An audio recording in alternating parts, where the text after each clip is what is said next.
Bismillahirrahmanirrahim. Assalamu alaikum, dear participants. Today we will discuss this great ritual of Hajj.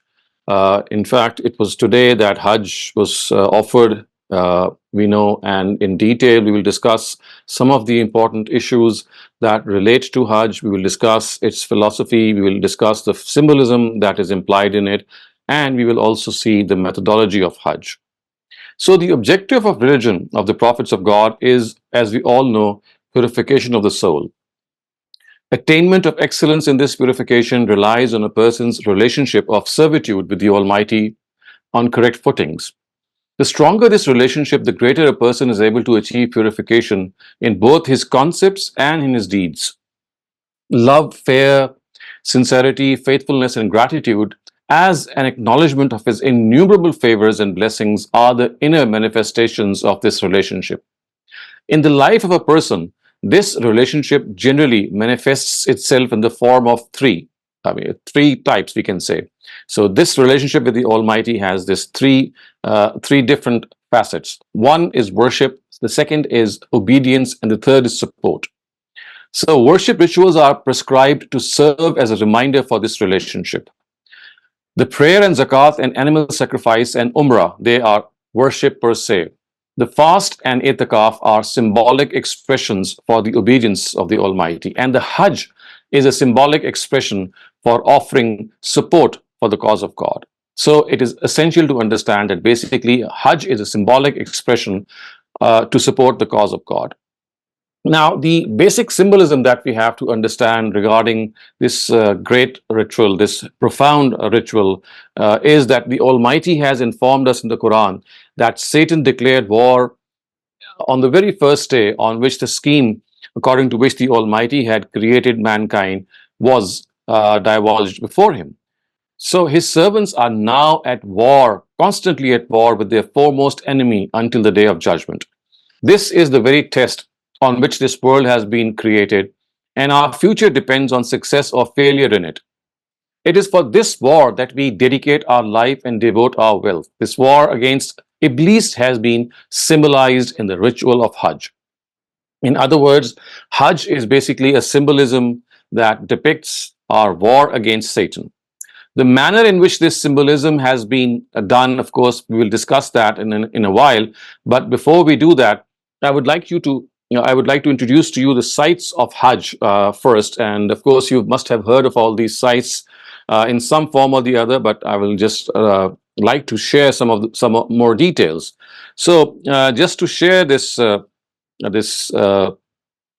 details, I will just try to present briefly these sites in the form of this small illustration that is being displayed before you. So the sites, first of all, you have to understand that the sites of Hajj are called the Sha'ar of Allah. They are called the Sha'ar. And we know that the Sha'ar is actually the plural of Sha'ira, and this means a symbol. In religious terminology, they connote certain manifestations which have been fixed by the Almighty and His Prophet to ingrain the comprehension of certain realities in our minds. So let us take a look at these realities. First of all are the mawaqit, which is of course the plural of miqat. So miqat, as you can see, is number one being shown in the diagram. These are certain places that have been appointed before the limits of haram begin, and we can pass these limits only in the state of ihram. Who wish to follow or want to offer Hajj and Umrah. Of course, if you don't want to offer Hajj and Umrah, then that's a separate thing. Otherwise, you cannot cross these mawaqit unless you are in the state of ihram. Whether at these places or near them, it is essential that ihram be worn. And in religious terminology, they are called miqat, and they are 5 in number. So basically, these surround the whole of the structure of the haram, and they are 5 in number. So people who are coming from Medina, their miqat is called Zul Hulayfa. For those who come from Yemen, it is called Yalamlam.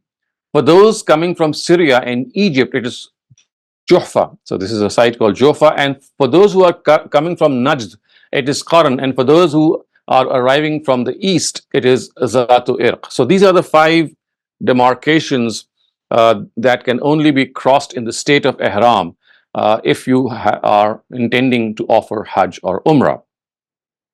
The foremost site of Hajj, of course, is the Baitul Haram. Now, as you can see, this Baitul Haram is a place of worship, and the Quran has also called it Baitul Atiq, and it's also called Masjid al Haram. Since its building is in the form of a cube, it is called Kaaba. So, Kaaba basically is the Arabic word for cube. It is located in the city of Mecca, we all know that, in Arabia, and it is surrounded by mountains from all the four sides. There are mountains across the holy Kaaba. Now, before the arrival of Abraham, Mecca was uninhabited. An ancient tribe of Arabia called Jurhum ruled this area and lived in the whereabouts of Mecca. Ishmael, who was the son of Abraham, was married to a lady Binte Mudad of this tribe. So he got married into this tribe.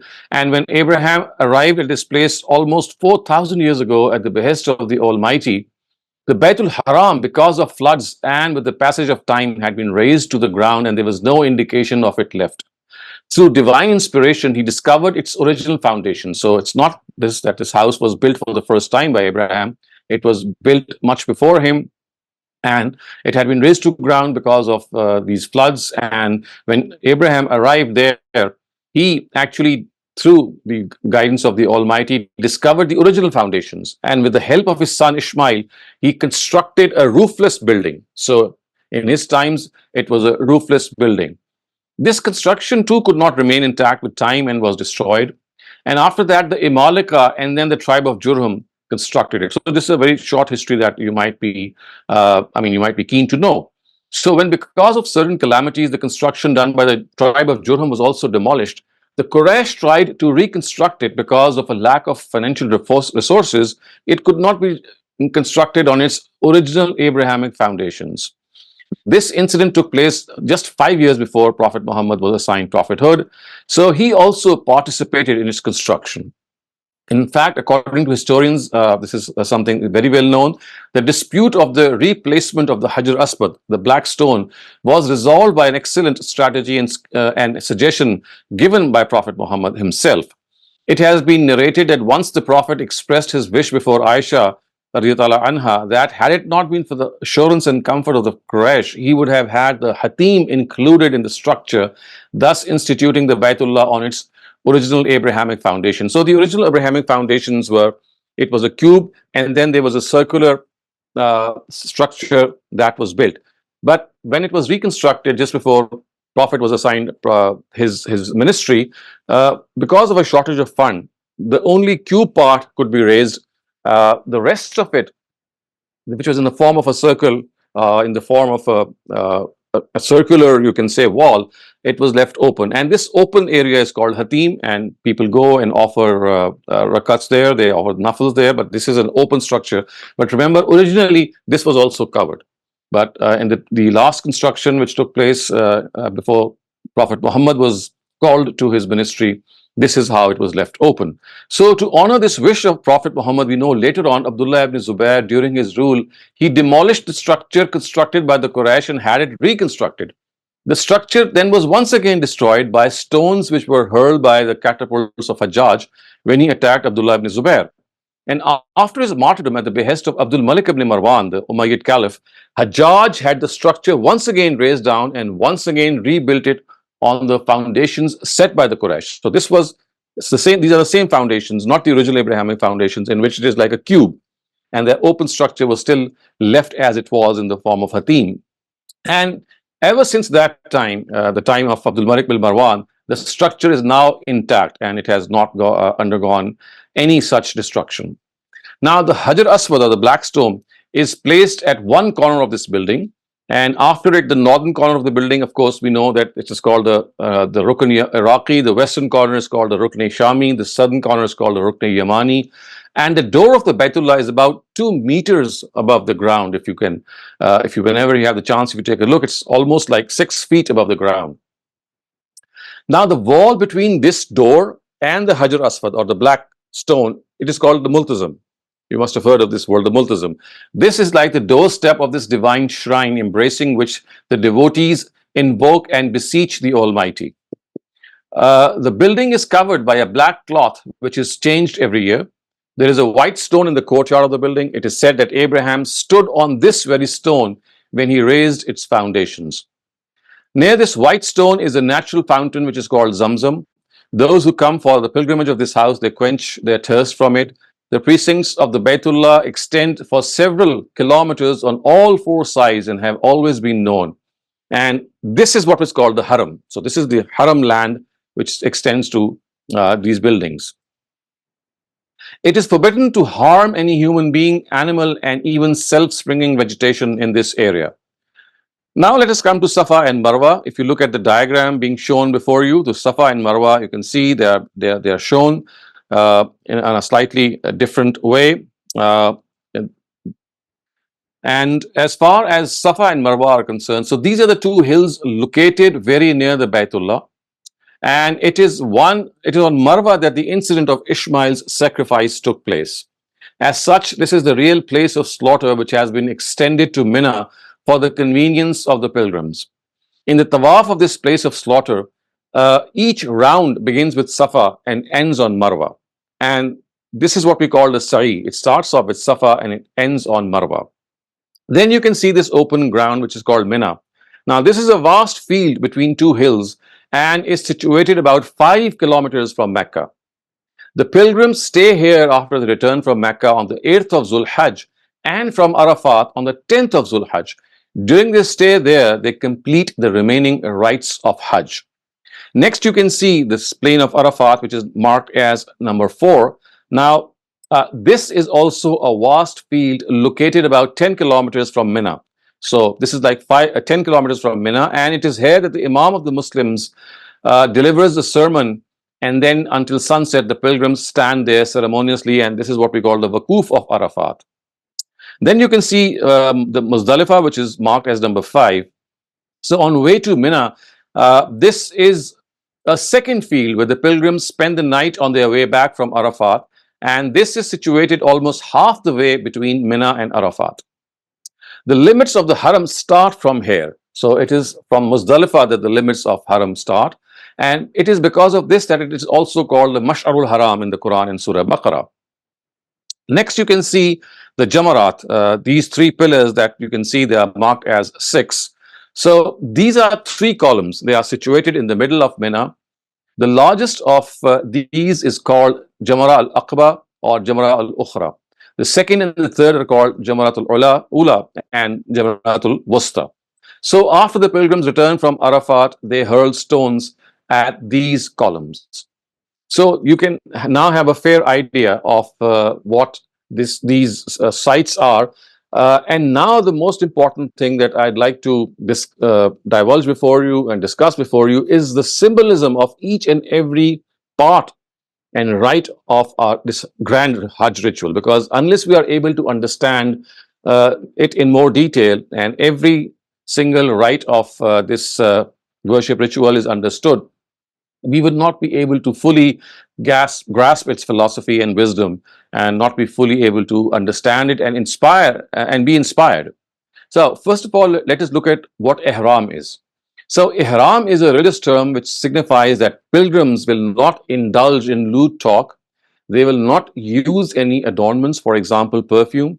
They will not pare their nails, nor shave or cut their body hair. They will not even remove any dirt or filth from them, so much so they will not even kill any lice of their body. They will not hunt preys nor wear stitched cloth, faces, and they will expose their heads, faces, and the upper part of their feet.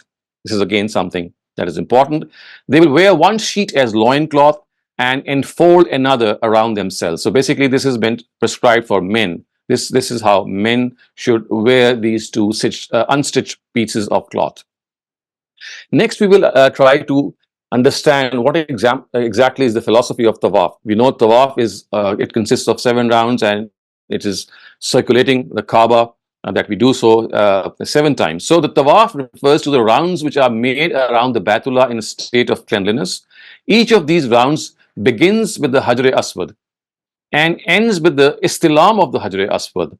So we know istilam is that we point our finger or our hand, or if we have a stick, towards this towards the Hajr Aswad, and this is done on each of these 7 rounds. It means basically that we kiss the Hajar Aswad or touch it with the hands and then kiss it with the hands. And if the place is crowded, as I just referred to, a pilgrim can just raise his hands in its direction or even point a stick or something similar towards. Now, these rounds of tawaf are the rounds of vow. This is an ancient tradition of the Abrahamic religion. According to this tradition, animals which were to be sacrificed or devoted to the place of worship were made to walk to and fro in front of it and in front of the altar.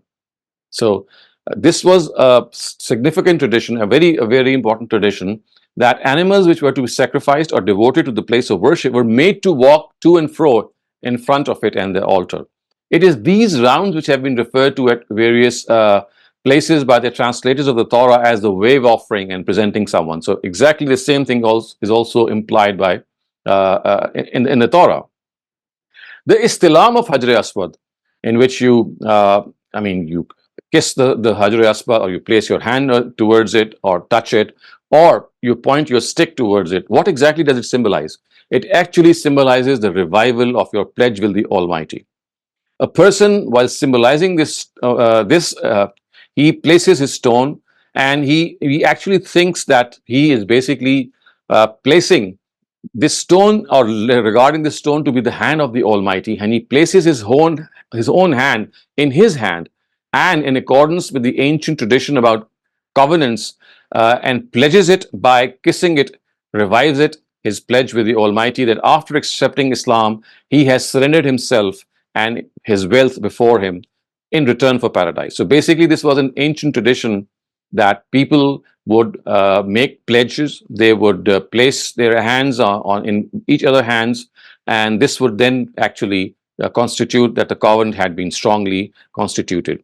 So exactly the same thing has been adopted regarding this Hajar Aswad, or the Istilam of Hajar Aswad. It symbolizes that we have made or revived our commitment with the Almighty, that we surrender ourselves to Him. Now, the Sa'i is in fact the tawaf of the place where Ishmael was offered for sacrifice. So it is erroneously believed that perhaps it was Hagar or Hajra who had left her son Ishmael, and as she looked for water, it was through his heels, who were rubbed against the floor or the ground, that this water came out. This is not correct, actually, historically also, and against the Quran. The Sa'i is in fact the tawaf of the place where Ishmael was offered for sacrifice. We know that Abraham was asked to offer his son for sacrifice as a symbolism in his dream. So it was this place of sacrifice, which is Mina, where he was placed, that this tawaf is done.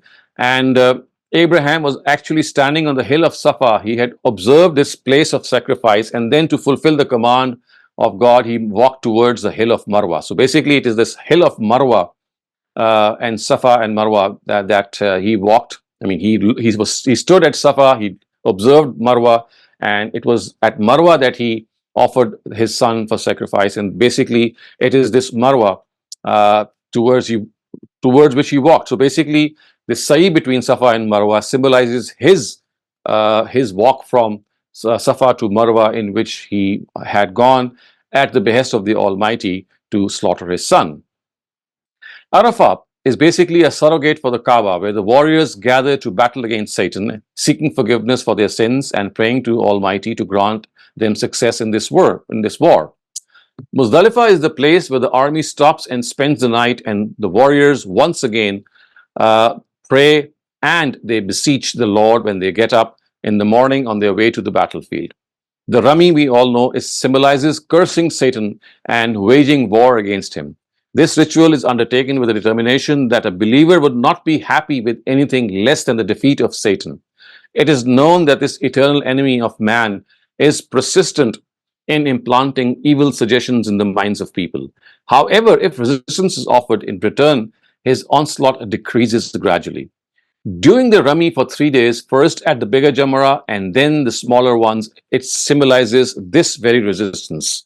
So basically, this is how Rami, or hurling stones at the Jamarat or the columns, is to be understood. Now, animal sacrifice symbolizes that one is willing to sacrifice one's life for the Almighty. And finally, the shaving of the head symbolizes that the sacrifice has been presented, and a person with this mark of obedience and eternal servitude to the Almighty can now return to his home. So basically, in ancient traditions, hair was shaved off when a person would be given in the servitude of a king. Now, the same custom was adopted, but this time it was for the Almighty. When we shave our heads, it is as if it's a mark of obedience, of eternal servitude to the Almighty. And again, shaving the head is an ancient tradition of the religion of Abraham. So, as we can see, that this law has been stated in the Torah that a person who has been offered and devoted to God should not shave his head until the days of vow are complete.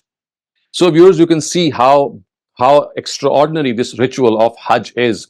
It should be understood in the form of this symbolism. This symbolism, unless it is understood, we would not be able to gauge this philosophy, this deep, this profound nature of Hajj, and wearing an ihram and walking from one place to another. Of course, abstaining from a lot of things, then at the same time combining prayers. All this would not make complete sense unless we understand that this is basically a whole symbolism of war against Satan. It's like an enemy which encamps at one place. It moves in the command of a single person from one place to another place, and all these places, they symbolically have this very important phase of an army departing from one to another war front. And finally, when we pelt stones at Satan, this is of course something that is a symbolism of the fact that we are pelting stones today, but when we go back in life, we will continue to pelt these stones imaginatively for every guile and lurement of Satan that comes our way. And finally, animal sacrifice, which we do, of course, symbolizes the fact that we have presented ourselves to the Almighty. Today, this animal is being presented, and tomorrow, if my life is needed, God, I'll not withhold myself. So this animal sacrifice is such a profound dedication of oneself as well. Now, I would now briefly describe the methodology of Hajj. I delayed this methodology purposefully because I wanted that, first of all, its philosophy, its sites, and the symbolism be first introduced, and then we can, of course, see how Hajj is to be done. So, Hajj constitutes with the beginning of Ihram. Of course, we know that Ihram is something that a pilgrim must do.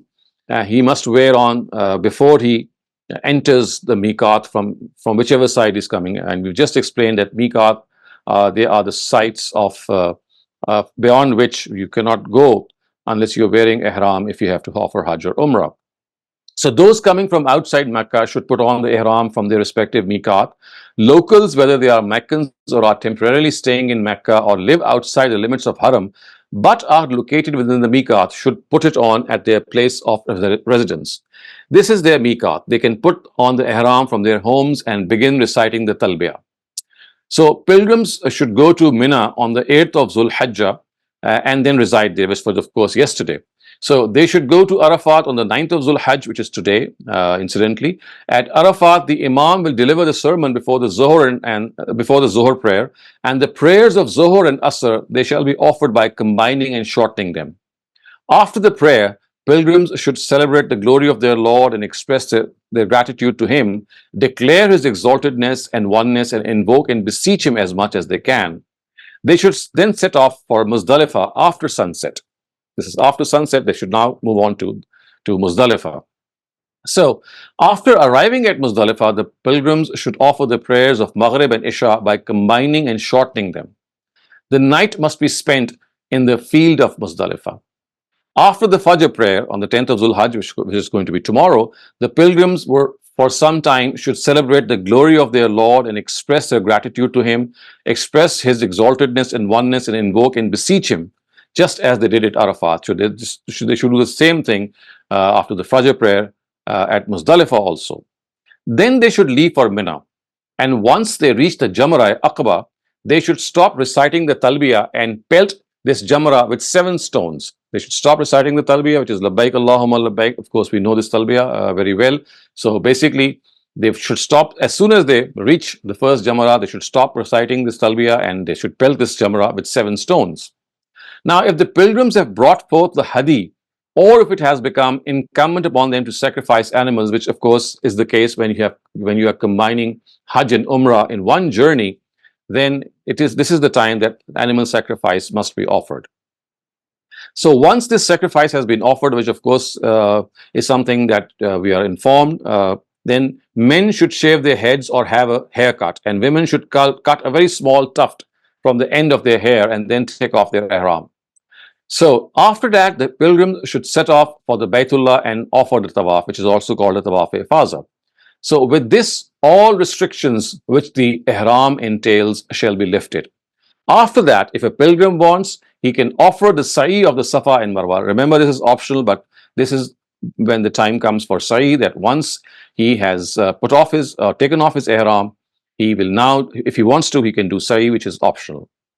Then they should go back to Mina and they should stay there for 2 or 3 days, and then every day pelt first the first jamara, then the middle one, and then the last one with 7 stones each. So when they will go back and stay there, and 7 stones each will be picked up, and each of these 3 jamarats will be pelted. So ever since the times of Abraham, these have been the manasik of Hajj. These are the rites of Hajj. And as we know from the Quran, that as far as this Hajj is concerned, the Quran says that وَلِلَّهِ عَلَى النَّاسِ حِجُّ الْبَيْتِ مَنِ اسْتَطَاعَ إِلَيْهِ سَبِيلًا, that for all those people, it is incumbent to offer Hajj who have the means and resources. So remember, these means and resources are not just, the funds that we have. They include our own health. They include a lot of other things that might be incumbent for us to do. And this should be the wish and desire of every believer, that before he reaches the age and time when things become frail, a person becomes frail, and normally we do wait for that end and then we go and offer Hajj. Actually, it should be done so very early in life if possible, because this is a tough undertaking. It's a tough ask, and people who understand the philosophy of Hajj will know that this is a once in a lifetime experience. It is something which if offered with its full cognizance, with full awareness, it will actually energize us. It would revitalize us. It is like dedicating ourselves to the cause of the Almighty. And this animal sacrifice that we do, of course, at that time also symbolizes the fact that basically it's this animal that we are presenting today. It's not something that, if ever we are required to present our lives, we will also not withhold ourselves. So people who are not, of course, we know that people who are pilgrims, they do not celebrate Eid, but for the rest of the world, 10th of Zulhajj is the day on which Eid is celebrated, and this is again a ritual that was instituted together with Eid al-Fitr by Prophet Muhammad. And we know that on this occasion, it is highly recommended that animal sacrifice be offered, although it's not mandatory, it's not obligatory, but it is highly recommended. Again, it symbolizes the fact that today we are giving this animal god before you, and tomorrow, if we ourselves are required, we will not abstain. So the misunderstanding here should also be, I would like to clear that, is that animal sacrifice on the day of Eid is not done to distribute meat as is generally understood. So distribution of meat is a byproduct of that animal sacrifice. You can, if you want, you can keep the meat yourself. If you want, you can distribute it. If you want, you can just give it to some charity. It's entirely up to you. So it's not because of this meat that animal sacrifice is undertaken. It is because of the fact that when we commit to the Almighty our own life, it's like a symbolism that we rehearse every year, that, oh God, we are committing ourselves that if ever our own life is needed, if ever for a greater cause, you need us to sacrifice our lives, we will not withhold ourselves. And this is how we rehearse this animal today before you. We present it before you as an offering. It is as if I am presenting myself as an offering, and tomorrow, if in fact I am myself needed, I'll not abstain. So this is the profound philosophy behind animal sacrifice, and that is precisely why that it has not been mandatory, but it has been made very, very highly recommended. And so people who are doing animal sacrifice on Eid day, it is recommended that they witness this animal sacrifice if possible, because when they witness an animal being sacrificed, they should understand that it is in place of their own selves that this animal is being given for the cause of God. And tomorrow, if we are required, we will also similarly sacrifice his life and achieve this superlative state of martyrdom. So viewers, with this, I will end my talk here, and my purpose here was that, in fact, because today coincides with Hajj, and it's coincidentally Hajj day today. We know that the Hajis are the pilgrims. After they do their wukuf at Arafat. Basically, this is how Hajj has been completed, and we know that basically Hajj constitutes this wukuf of Arafat, and that incidentally is today. And we wish that all of us are given this opportunity. People who have already had this opportunity, they are lucky, and people who still have to go there, before they go there, it is highly advisable that they study its philosophy, its wisdom, so that they can fully benefit from this custom. So with this, if you have any questions regarding this topic, we can now open our forum for that. Thank you, Dr. Shehzad, for a detailed explanation of the steps of Hajj and its philosophy behind it. I would like all of the people who want to ask questions to raise their hands. And if you are having a problem raising their hands, please send me the questions in the chat and I can read them to Dr. Shehzad. Rafia Khwaja, please unmute your mic and ask your question. Assalamu alaikum, Dr. Shehzad. Dr. Shehzad, it's always sort of been understood and practiced that we sacrifice a cow or a lamb, and we are supposed to distribute the meat to all the poor coming who ring the bell at our gate. And then even if we give money to, like Eid, they give us a certain amount of meat. But you just explained to us that meat is not important. But I think in our part of the world, every importance is being given to distribution of the meat to the miskeens, as they say. Right. So where did we get this idea from that the sacrifice is not ourselves, but the meat, and it has to be given to people who never get a chance to eat meat? Could you explain this, please? Actually, you see what happens. It happens when the true philosophy of things, they are elusive to us, and we get tangled in what parents. So apparently, we clearly find ourselves distributing that meat because, of course, no one is going to consume a whole goat or even a part of it by themselves. So they distribute. When they distribute your जी doctor Shahzad, मैं ये पूछना चाह रही थी, जो I understood from you कि हम ये कह रहे हैं कि अल्लाह, ये तो आपको हम सिर्फ एक सैक्रिफाइस दे रहे हैं, कल आप हमारी जिंदगी मांगे तो हम देने को तैयार हैं, बट हम लोग तो ये सिर्फ समझ आती है कि ये हम सैक्रिफाइस कर रहे हैं कि ये हम गरीबों मस्कीनों को गोश्त दे सकें. This is where I am going. That's what I'm saying. This is absolutely wrong. This has no basis. ये हमारे यहाँ, this has just become popular. Otherwise, the Quran explicitly says it says that لَا يَنَالُ اللَّهُ لُحُومُهَا وَلَا دِمَاؤُهَا. This meat and this blood is not going to reach God. What is going to reach God is your intention behind which you do this sacrifice. And that intention is that this animal is my substitute. I am rehearsing every year that I have dedicated myself to you if ever I am needed. This animal is my substitute, and today when I commit to this, I am giving this animal before you, and tomorrow I myself will be there to sacrifice my life if it is needed. So if you look at this, it's a huge thing that we are committing to, and meat is just a very small it has no significance, so to speak. It's just a very small byproduct. The real thing is that animal being sacrificed for the cause of God as your own substitute. And precisely this is the reason why it is not made mandatory that every single person should do it. It's a highly recommended thing, but the Almighty has not made it incumbent. So that even that if a few members of a family do it, they do it in a way that all of them witness it, and they think that, well, they are being represented by that animal. Thank you, Dr. Shehzad. Shiraz, if you still want to ask your question, you can. I think Sabri already answered it. I just wanted to confirm that two things that are very common, the sa'i between Safa and Marwa and sacrificing the animal, both of these are optional as far as Hajj and Umrah are concerned.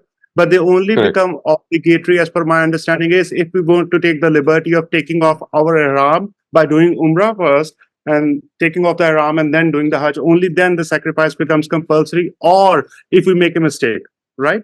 No, sacrifice becomes compulsory when we offer hajj and umrah in the same journey.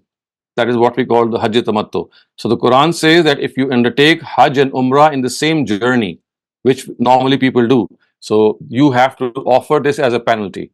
And it precisely is the reason that the Almighty wants us to undertake separate journeys for hajj and umrah. But as we all know, because of the population of the world and because of the chances that we get, it's difficult to go twice. So for people who are coming from outside of Medina, from outside of Arabia, the Almighty has said that, well, if you combine Hajj and Umrah in one journey, okay, it is fine, but then you'll have to atone for it. So the atonement that we generally give today in the Haram in Arabia is not the hadi, or not the optional animal sacrifice that we can also give. It is basically that atonement, a penalty that is imposed upon us because of combining Hajj and Umrah in the same journey that we give it. Thank you, Dr. Shehzad. Akram Bhatti, please unmute your mic and ask your question. अस्सलाम sir sir जो अभी आपने फरमाया हज तमत्तो, एक होता है एहराम कर्न, जो है कि एक तो बांध लें और उसमें आप उम्रे करते रहें, वो भी सही है क्या? You see, there are just two forms of Hajj. One is Ifrad and one is Tamattu. The Quran has just been, it has just arisen by not understanding or practice of the Prophet, in which he had brought hadi animals with himself, and therefore he could not take off the ihram. And he himself said that, well, had he known this, that he could have bought hadi there, and then he would have taken off his ihram earlier on. And because of not understanding this practice, our jurist actually fashioned out a third type of Hajj, which is called the Hajj Quran.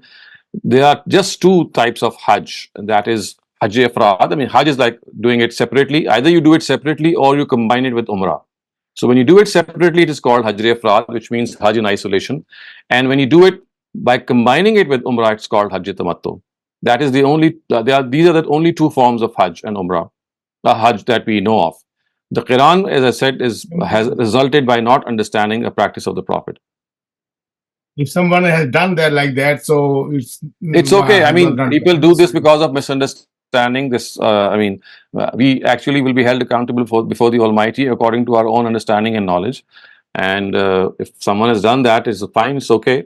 But he should correct himself. Right. Thank you, Dr. Shehzad.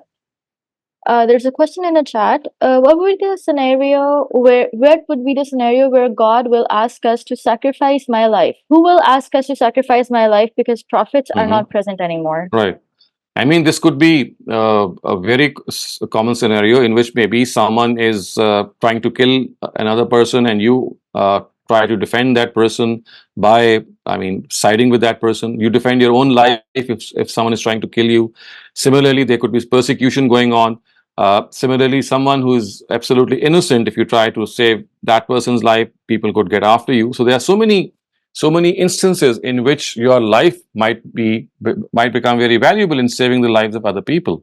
Akram Bhatti has another question. Please unmute your mic. Yes, sir. I have a small other clarification about Jamarat.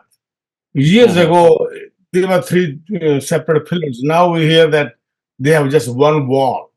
So would that be still okay? No. There are three of them. They have three separate columns.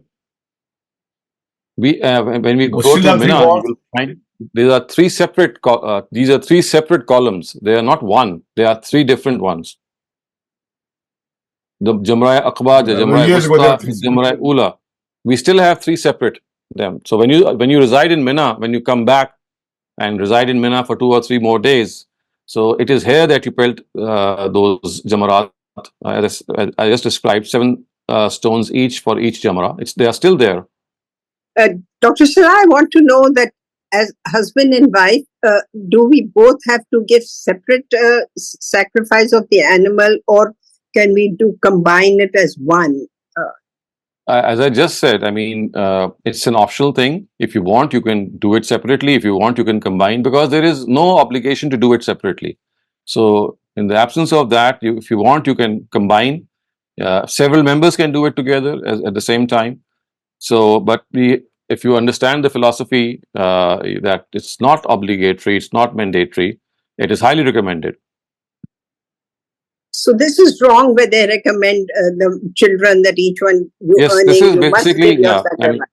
I mean, you give sacrifice on behalf of other people, or at times you see people sacrificing on behalf of their parents, or at times on behalf of Prophet Muhammad, peace be upon him as well, or on behalf of other leaders or prominent personalities of the Ummah. This has no basis. I mean, you have to do your own sacrifice, and you have to remember that it is in lieu of your own life that that animal is being given.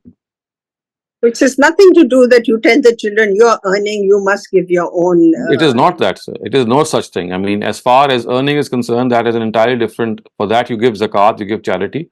Earning and charity, they go together. As far as animal sacrifice is concerned, remember, it has no element of charity in it. And that is why people often think that why should we offer an animal for sacrifice? Because people today don't need meat, and they would rather have money for their school fees, the children of the school going, or maybe people who have fallen sick, or people who are poor. Why not donate this money instead of donating meat? Because see, it is here that they have missed the bus. I mean, it is not for meat that this sacrifice is being given. And that is how things have totally gone wrong. If they understand that meat is just a byproduct of that animal sacrifice, you have to do something with that meat, because now that you have slaughtered the animal, if you want, you can keep it all of it yourself. If you want, you can distribute all of it. So basically, that meat is not the real thing, and it has been left at your discretion. You can do whatever you like. You can consume the complete goat yourself in the next coming days. It's not an obligation that you distribute it at all. So you see, this is the real stress. And if we are able to understand this real stress, we will perhaps give this very supreme ritual its own importance, and would really seldom miss it. जो लोग कहते हैं हिस्से बनाए, एक गरीबों को, एक रिश्तेदारों को, एक पड़ोसियों को. That is just a cultural arbitrary thing. There is nothing at all in this regard from the Prophet. This is all cultural. This is all, I mean, just a suggestion that people have started to follow. It is no obligation. You can consume the whole meat yourself. As I said, meat is not the issue here. It's basically the blood that you have spilled, which shows that basically it's our blood. It's my blood. The only thing is that I'm rehearsing it as a symbolism before the Almighty, that if tomorrow I am required to give my life, I will not abstain myself. It is, if you can see that basically it's like symbolizing your own martyrdom, your wish to become martyrs in the way of God. It is being symbolized here that if your life is needed for a cause in which you are going to bear witness to the truth also, and you lay down your life as a result of that, then I will not withhold myself. As I think we need to understand that if we have the true concept of faith in ourselves, then this desire to give up our life for the cause of God, to become martyrs, to become shaheed, is something that should be found in every believer, that you are ultimately giving up your life for the greatest cause. Because this chance seldom arises, so what happens is that the Almighty wants us to rehearse it every year, so that if ever the chance comes, we immediately are reminded that we have made this commitment, and we will go forward and give our life for that. I think it's a very, very huge concept, and I can share my own journey, because I was very, very apprehensive of offering an animal for sacrifice, simply because I thought that this is, I mean, it doesn't make sense. But then when I studied religion deeply, and I discussed this with my teachers and and some of the scholars, and I got to know that this is the real reason, that meat is absolutely, it's not at all something that constitutes that animal sacrifice as a purpose. It's just a byproduct. Right. Thank you. Thank you so much. So there's a question that I have. We are also told, amongst other things, that this animal that you're going to sacrifice, you should get it way ahead of Eid, so that you can spend time with it, and you kind of get attached to it before sacrifice. So is this also something? So that is something additional, if you are able to do that, because you see, in urban cultures, it is not easy to have animals in your homes for 6 or 7 days, because the animal itself will feel lonely, and he'll start making a noise which might not be very comfortable for your neighbors. So you see, these are all cultural things. If you're able to do so in your culture, in which there are, you see, this happened in the times of the Prophet and much before him, because every single house had a herd in its own house. I mean, every person used to own so many animals. So for them, it was just like taking out one animal and sacrificing it, and the habitat and the normal living place of that animal would be the same. But today, you see, with the change in culture, if you bring an animal, you have to care for it specially. Then again, also that it doesn't become a nuisance for us, for our neighbors, and it doesn't fall sick, it doesn't feel lonely. So all these things need to be thought of. But primarily, what has to be understood is that even if you buy it on the same day, maybe 10 minutes before sacrifice, the thing is that blood being spilled in front of you, that knife being, knife being used for that slaughter, it is like, it's like flashing against, it's like having that flash in your own mind that this is how life is, that today this animal and tomorrow maybe myself. Right. Having said that, is it recommended to slaughter, sacrifice the animal yourself? Because nowadays we don't do that. We hire people who again, are that is something, if you're able to do it, it's something that is going to make even more an impact. You see, that the real thing is the impact of that sacrifice. The more that impact, the more it's going to have that effect on your heart, that you're giving up your own life for the cause of God. So yes, if you are able to do that, why not? But because you see, people are not fully trained, at times they do make a mess of it. But if someone can do it, then why not? I think it will make a more deeper impact, that you should do it if it is possible. Thank you, Dr. Shehzad. Shiraz Ahmed, you may ask your question. Thank you, Shehzad bhai. I have two short questions. One is related to, I have read it in Hadith that when Prophet was in Medina, he used to sacrifice animals in Medina as well as send some animals to Makkah for the sacrifice. And if you agree, if you think that these are telling the truth, I want to know the rationale behind it. And second part of my question is that one of your colleagues, our brothers, Ahmed, I'm a big fan of him. He wrote a book about that. Cutting off your nails or hair, even if you have decided to sacrifice an animal, is not compulsory, and it's not proven from the earlier literature. What do you say about that? Though it's very common in our culture, it's yes, understood. as far as his difference of opinion is concerned, basically he's differed from Ustaz Ghamidi in this particular matter. As far as the rest of the culture is concerned, because they are Hanafites. So for all Hanafis, if you intend to sacrifice, then they say that you should not cut your hair or your nails, and they have a separate angle towards it. But the difference which Dr. Ahmed Asghar has created here is that he, according to his opinion, if you are to sacrifice an animal, then paring your nails or cutting your nails or hair, that has nothing to do with it. That is only for people who are wearing ihram and who intend to offer sacrifice. So on the other hand, Ustaz Ghamidi thinks that basically this is a symbolism, that when you are not being able to do Hajj yourself, you're not going there, then this is the minimum thing that you can offer, which is animal sacrifice. And the animal sacrifice itself, when it was offered in ancient times, the ritual of animal sacrifice was such that it had a particular etiquette, and that etiquette would be that people would not actually shave their heads or cut their nails. So he says that this is something that is this part of the etiquette of animal sacrifice. He says that it's not mandatory at all, which the Hanafites say so, but it's a recommended etiquette. And Dr. Ahmed Asghar, as I just said, he says that it's not even recommended, it's not even required. So these are the three opinions. So I, at the moment, do think that my teacher here, the way he has explained, I tend to agree with him, because I think that it is basically not mandatory, and at the same time, it is a recommended thing, because in ancient times, animal sacrifice, any person who intended to do animal sacrifice would not cut his hair or pare his nails, and this was like dedicating his own self to the cause of God as well. And by not cutting these things, he would symbolize that he has dedicated himself. And I have now forgot your first question, I think. Prophet used, while he was living in Medina, he used to sacrifice animals in Medina as well as send a lot of animals over to Makkah. This is what's mentioned. I have not heard of this, but if it is if it is true, then this is what he might have done as hadi, sending animals to the holy Kaaba is something that can be done, and in those times it was possible. But as I said, this needs to be verified if it actually took place. But if it did take place, it should not be any cause of wonder. It's like presenting animals for God.